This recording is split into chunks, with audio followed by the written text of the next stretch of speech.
जब मैं 18 वर्ष का था, तब मैं एक बड़े शहर में पढ़ता था। वहां मैं एक प्रसिद्ध अध्यापक से संस्कृत भाषा की शिक्षा ले रहा था। मेरे अध्यापक का नाम पंडित हरिदत्त था। वे शहर के एक प्रसिद्ध विद्यालय सरस्वती विद्या संस्थान में पढ़ाते थे। उस समय शहर में यह बात प्रसिद्ध थी कि उस विद्यालय में संस्कृत की शिक्षा सबसे अच्छी दी जाती है। पिछले कई वर्षों से वहां के विद्यार्थी प्रतियोगी परीक्षाओं में हमेशा पहले स्थान पर आते थे। लोग कहते थे कि इस सफलता का सबसे बड़ा कारण पंडित हरिदत्त ही हैं। पंडित हरिदत्त मध्यम आयु के व्यक्ति थे। उनके बाल सफेद होने लगे थे, पर उनकी असली उम्र का अंदाज लगाना कठिन था। जब वे लगभग 20 वर्ष के थे, तब उन्होंने संस्कृत पढ़ाने का काम शुरू किया था।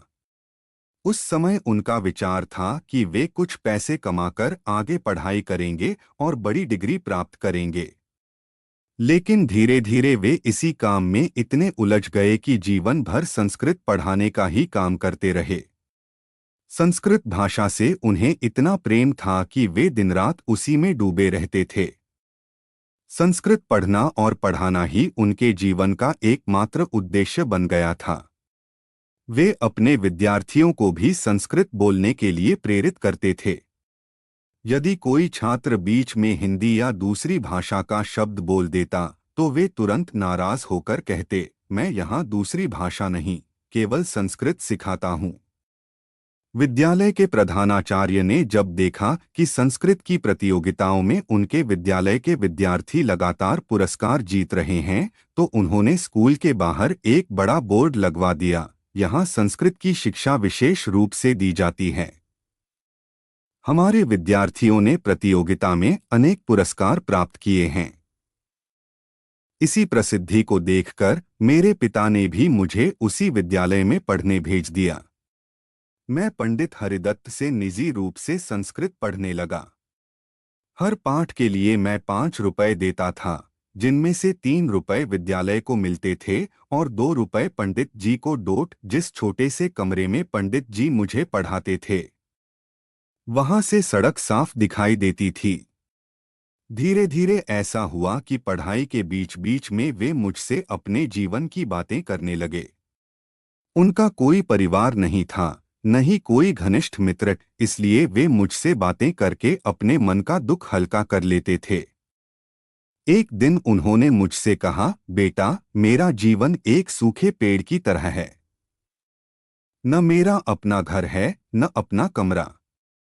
मैं इसी विद्यालय में रहता हूँ, यहीं सोता हूँ और दिन भर छात्रों के बीच रहता हूँ। कभी कभी मन करता है कि मेरे पास एक छोटा सा कमरा हो, जहाँ मेरी अपनी किताबें हों और मैं शांति से रह सकूं। वे अक्सर कहते थे, जिस आदमी के पास अपना एक छोटा सा कमरा और उसकी चाबी हो, वही सच में सुखी होता है। एक दिन हम दोनों खिड़की के पास खड़े थे। सामने सड़क के दूसरी ओर एक धोबी की दुकान थी। वहां 4 स्त्रियां कपड़ों पर इस्त्री कर रही थीं। तभी एक 5वीं युवती अंदर से बाहर आई, उसके हाथ में कपड़ों की टोकरी थी। वह लगभग 20 वर्ष की रही होगी। उसका नाम कमला था। वह हंसमुख और चंचल स्वभाव की लड़की थी। पंडित हरिदत्त ने उसे देखकर कहा, बेचारी स्त्रियां मजबूरी में कितना कठिन काम करती हैं। धीरे धीरे हम लोग खिड़की के पास खड़े होकर उन लोगों को देखने लगे। एक दिन मैंने मजाक में उस लड़की की ओर एक बीड़ी फेंक दी। उसने हंसते हुए उसे उठा लिया और पीने लगी। इस तरह धीरे धीरे हमारे और उन स्त्रियों के बीच पहचान हो गई। पंडित हरिदत्त स्वभाव से बहुत सरल और शर्मीले थे। उन्होंने जीवन में कभी किसी स्त्री से बात नहीं की थी, इसलिए वे उनसे बात करने में बहुत झिझकते थे। एक दिन मेरे मन में एक शरारत सूझी। मैंने पंडित जी से कहा, पंडित जी, आपको विश्वास नहीं होगा, आज वह धोबी वाली कमला मुझसे मिली थी। उसने कहा कि वह आपको पसंद करती है। यह सुनकर पंडित जी घबरा गए। उन्होंने कहा, नहीं नहीं, यह असंभव है। मेरी उम्र के आदमी को कोई लड़की क्यों पसंद करेगी? मैंने हंसते हुए कहा, आप अभी भी अच्छे दिखते हैं। धीरे धीरे मैंने मजाक मजाक में उन्हें विश्वास दिला दिया कि कमला सचमुच उनसे प्रेम करती है। अंत में पंडित जी ने भी उसके लिए एक प्रेम पत्र लिख दिया। कुछ दिनों बाद मैंने कमला से बात की। उसने हंसते हुए कहा, अगर वे सच में मुझसे शादी करना चाहते हैं तो मुझे एक दिन खाने पर बुलाएं। फिर एक रविवार को हम तीनों नदी के पार एक बाग में घूमने गए। वहां दोनों ने खुलकर बात की और अंत में विवाह करने का निश्चय कर लिया। लेकिन यह बात स्कूल के प्रधानाचार्य तक पहुंच गई। उन्होंने पंडित हरिदत्त को नौकरी से निकाल दिया।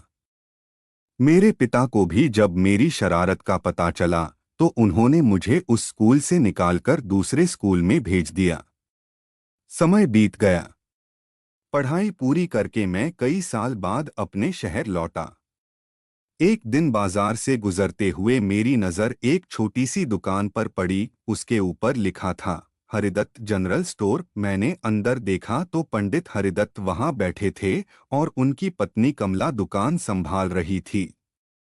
मुझे देखकर वे बहुत खुश हुए और बोले, अरे मेरे पुराने विद्यार्थी, देखो अब हम दोनों मिलकर दुकान चलाते हैं। कमला हंसते हुए बोली, इस साल हमें अच्छा मुनाफा हुआ है। मैंने मुस्कुराकर पूछा, पंडित जी अब संस्कृत का क्या हाल है? वे हंसकर बोले, बेटा अब समझ में आया कि केवल संस्कृत से घर नहीं चलता, कभी कभी दुकान भी चलानी पड़ती है। मैं भी यह सुनकर हंस पड़ा।